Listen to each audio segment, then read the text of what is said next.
It's 2022 and LEGO Star Wars Battle Packs are now $20, leaving a gap at the $15 price point between Microfighters and Battle Packs. And to fill that gap, LEGO has released the once thought to be impossible LEGO Star Wars Minifig Accessory Packs. Finally, these are years overdue, but they're finally here. This is, of course, the 40558 Clone Command Center Clone Trooper Accessory Pack with 66 pieces. Rather ironic, but certainly not done on purpose there. I'm sure it was just a happy little accident that the piece count happened to match up with the classic Order 66 line. And in the US, these of course do retail for $15. If you want to find these in the US, they are only going to be available at LEGO stores and LEGO Shop at Home. So your options for purchasing are limited, and the chances you'll end up finding these on sale, like Battle Packs you might find for $15, $16, is slim to none. You're going to be paying full price for these. It does include just 3 minifigs, which is different from some other minifigure accessory packs, some other themes that have included up to 4 in the past. But of course, it being Star Wars, it's no big surprise that they've only included 3. It does include a weapons rack and then a Clone Command Center as your builds, which we'll take a closer look at in a moment. I love the Geonosis box art. I think it looks really good with the Clone Commander that we get in the set front and center, and then the regular Clone Troopers behind him. And then the coolest part of the packaging is the minifig on the front, which holds all the parts and the little instruction manual down there. I think that's always a really cool part about these minifig accessory packs. And then something that I also really love about the box for this particular set is around back. And no, it's not because I really enjoy reading. It's because they've shown all 3 Clone Troopers on the back like this. That's not something we get on modern battle packs where they'll show off all the figures like that. However, it is something they used to do on the good old battle packs from like 2007 and 2008 and 9 and like all that stuff. So I thought that was a really cool kind of nod to that. I'm not sure if it was necessarily done on purpose, but regardless, I still find it really cool, and it's the way that I wish it was also done on battle packs. Now, this packaging is unfortunately far from perfect. You see, in my experience, LEGO can never just do a thing and get it right. They always have to mess it up in some way. As minor and insignificant to many as it may be, it's something that I pick up on. You may notice that the stripe on the Mandalorian Razor Crest Microfighters orange, the stripe on the Episode 5 Hoth Battle Pack is blue, and so you could only assume that these stripes are supposed to denote which movie or show things are from. And so you would expect that the Episode 2 one would have a different color. In fact, the Black Series does the same orange for Mandalorian, the same blue for Episode 5, and then they do a red for Episode 2.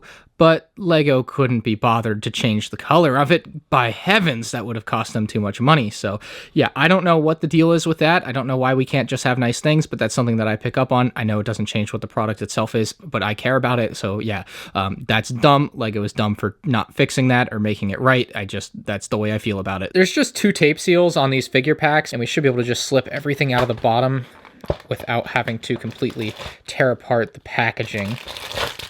Pretty simple. So if you want to salvage your packaging, that's more than doable. Everything comes in one little bag like this, and then our instruction manual, kind of interesting. They don't include a picture of like the actual vehicle on there or the command center, but opening it up, we should get practically polybag instructions here. I mean, these are about the cheapest way LEGO can produce these. I guess also a good way to look at it is it's environmentally friendly, so there's that too. Because LEGO doesn't want prequel fans to have nice things, they have, they take 1 step forward, 2 steps back.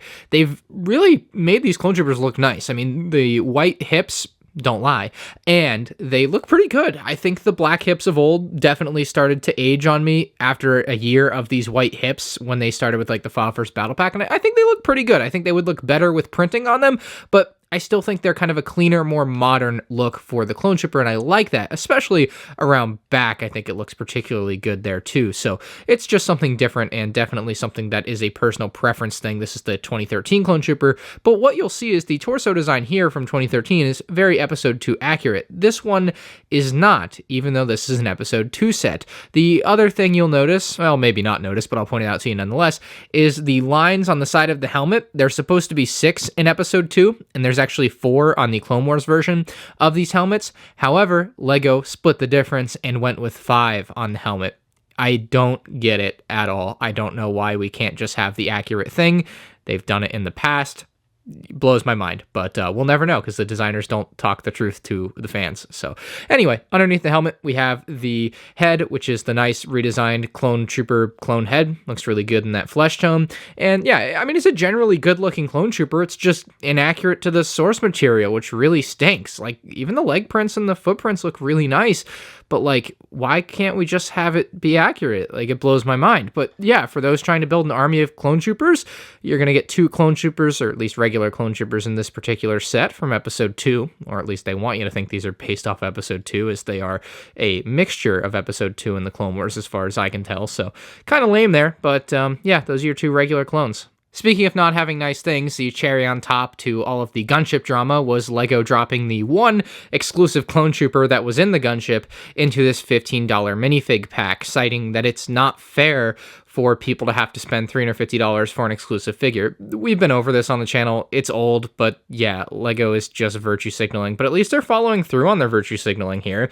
This is the Clone Commander. Again, it uses the kind of mixture of armor, even though it's inaccurate, so that makes sense. Underneath, you'll find the same Clone Trooper head. You know, it's again it's a good looking Clone Trooper. It's just not accurate to the source material, and that's a real dang shame, because it would have taken the same amount of work for them to have just made it accurate to the source material. I would have much preferred literally any other Clone Trooper than the Clone Commander, which we've already had in the UCS Gunship. Yes, this is a cheaper way for anybody to get the Clone Commander, but no, people weren't clamoring for this particular Clone Commander, so it doesn't make sense for LEGO to double up on him. And we could have gotten one of the other clone variants in green, blue, or red that we don't currently have available in the newer style of Clone Troopers. And anyone defending them here is just literally wanting less variation of Clone Troopers. It doesn't make any sense. So yeah, I feel like it's a real missed opportunity to have literally anything else in the set, in the sake of LEGO's crusade for fairness, which only applies to the UCS Gunship. Makes a lot of sense if you don't think about it. But yeah, the 3 figs in the set are nice. They're just not accurate.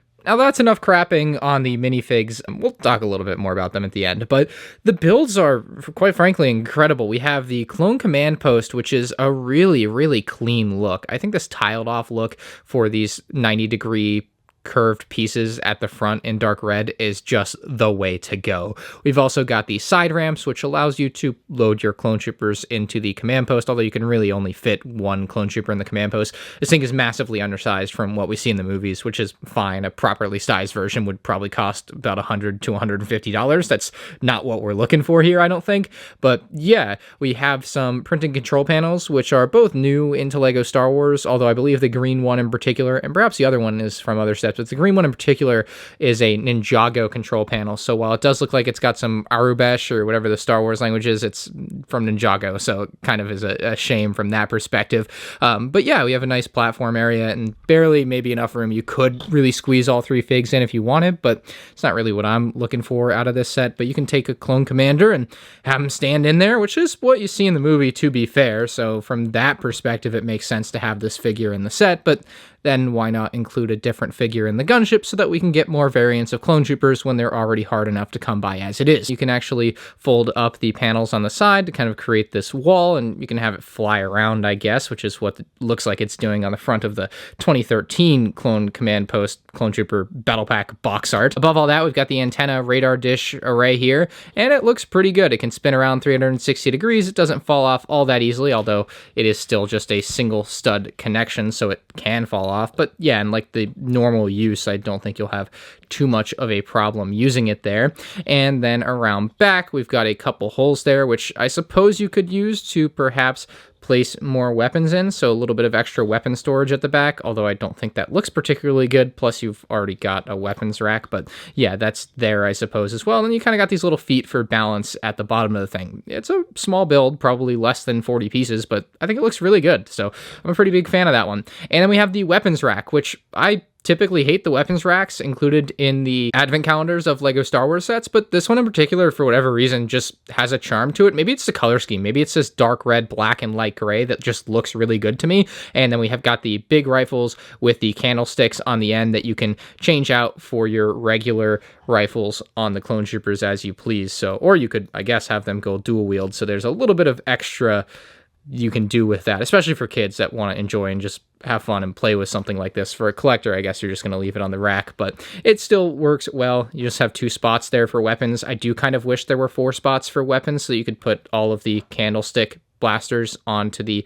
weapons rack. Feel like that would have been nice, but definitely maybe a missed opportunity there. And then we've got the same Ninjago control panel there at the front, which looks good for Star Wars. I think it's a good application to Star Wars, this control panel, but it is still from Ninjago, which I am not going to be able to get out of my head there. I'm glad minifig packs exist. I think that this concept could be really cool in the future. I somehow like the weapons rack and really love the clone command center. I think that looks really nice.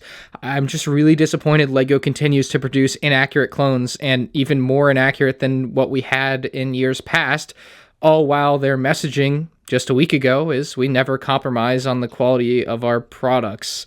It's a real shame to see the hypocrisy on what could have been a flawless set. So, yeah, I mean, these are replacing battle packs too at that $15 price tag, and you're losing a minifig, you're losing a significant amount of pieces as well, as battle packs usually are in the 100-piece range, and this one comes in at just 66. So perhaps if this were a battle pack, we'd get an extra figure and an extra build, or a more substantial second build, and that's just not what you have here in this particular set. And that's kind of the result of inflation, maybe somewhat the result of greed. It's hard to know exactly what goes into these decisions, but inflation is the easy thing for a lot of people to point to and give LEGO an excuse, so fair enough, it is pretty substantial at this point in time. I'd like to tell you it's a pretty good army builder with 2 regular clone troopers for just $15, but that is in fact no different than getting 2 regular clone troopers for $15 in 2018 with the Jedi Clone Trooper Battle Pack. So, you know, it's hard to look at this one and absolutely love it because